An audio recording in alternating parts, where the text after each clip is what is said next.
அஸ்ஸலாமு அலைக்கும் ஃப்ரெண்ட்ஸ். ஒரு குட்டி மினி விலாக் பார்க்கலாமா? வாங்க பார்க்கலாம்.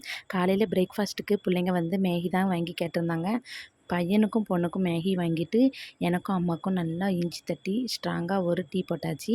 நேத்து ஏற்கனவே சப்பாத்தி வந்து போட்டிருந்தோம். அதில் கொஞ்சம் பேடா மிச்சம் இருந்துச்சு. அத அம்மா தேய்ச்சி தந்தாங்க.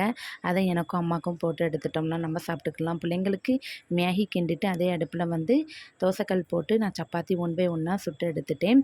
அதுக்கப்புறம் பிள்ளைங்களுக்கு ஆற வச்சுட்டு அவங்களுக்கு சாப்பாடு கொடுத்துட்டு, ஏற்கனவே துணி வேற நிறைய சேர்ந்துருந்துச்சு. அந்த துணியை ஃபுல்லாக எடுத்து மிஷினில் போட விட்டாச்சு.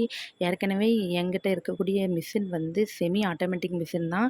ஆனால் ட்ரையர் வந்து சுத்த மாட்டுக்கு. இதை வந்து துணியை வந்து போட்டுட்டு அதுக்கப்புறம் கையால் அலசிட்டு ஒரு சேரில் தான் நான் எப்போவுமே தண்ணி வடிய வச்சுருவேன். நல்லா ஃபுல்லாக கம்ப்ளீட்டாக தண்ணி வடிஞ்ச பிறகு தான் ஒவ்வொரு துணியாக காய போட வேண்டிய சூழ்நிலையாக இருக்குது. இதான் கொஞ்சம் கஷ்டமாக இருக்குது. சரி பிரச்சனை இல்லை, அடிக்கிற வெயிலுக்கு டக்குன்னு காஞ்சிரும் அலசி போட்டால்.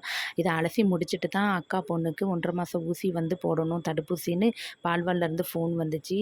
அவசர அவசரமாக துணியை அலசி போட்டுட்டு காய போட்டுட்டு அதுக்கப்புறம் தான் பிள்ளைய கூட்டுட்டு போனோம். துணி எல்லாத்தையும் போட்டு முடிச்சிட்டேன். அதுக்கப்புறம் எனக்குள்ள சாப்பாடை சாப்பிட்டு முடிச்சிட்டேன்.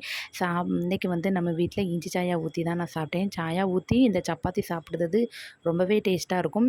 இதுக்கு குருமாவே தேவையில்லை. எங்கள் அம்மாட்ட நான் சொல்லிக்கிட்டே தான் சாப்பிட்டேன். எனக்கு என்னமோ தெரில, குருமா அதாவது எதுவும் ஒரு ரோஸ்ட் எதுவும் வச்சு சாப்பிட்டாலும் குழம்பு வச்சு சாப்பிட்டாலும் இந்த சாயா சாப்பிட்றதுக்கு ஈடாகாது. ரொம்ப டேஸ்ட்டாக இருக்கும். சொன்னால் மட்டும் புரியாது. நீங்களும் வந்து ட்ரை பண்ணி பாருங்கள். இதுக்கு நீங்கள் வந்து அடிக்ட் ஆயிடுவீங்க. ரொம்பவே டேஸ்ட்டாக இருந்துச்சு.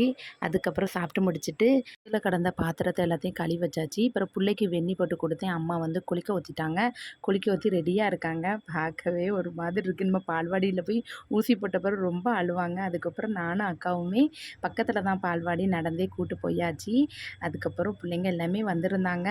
பிள்ளைய பார்க்கும்போது ஒன்றும் தெரில. ஊசி போட்ட பிறகு தான் என் பொண்ணு முகம் ஐயோ ரொம்ப சம்பிட்டு அழுதுகிட்டே இருந்தாங்க. ஏற்கனவே ஒரு ஊசினாலே நம்மளால் தாங்க முடியாது. அதுவும் பிள்ளைக்கு 2 ஊசி போட்டாச்சா, பிள்ளை ஒரே அழுதுகிட்டே இருந்தாங்க.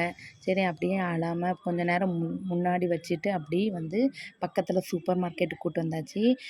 கொஞ்சம் வீட்டுக்கு தேவையான திங்ஸ் வாங்க வேண்டியிருந்துச்சு. அதை வாங்கிட்டு அதுக்கப்புறம் நானும் அக்காவும் வீட்டுக்கு கிளம்பி வந்தாச்சு. அதுக்கப்புறம் பிள்ளைக்கு டானிக்லாம் கொடுத்துருந்தாங்க. அவங்களுக்கு டானிக்கை கொடுத்து அவங்கள தூங்க வச்சாச்சு ஃப்ரெண்ட்ஸ்.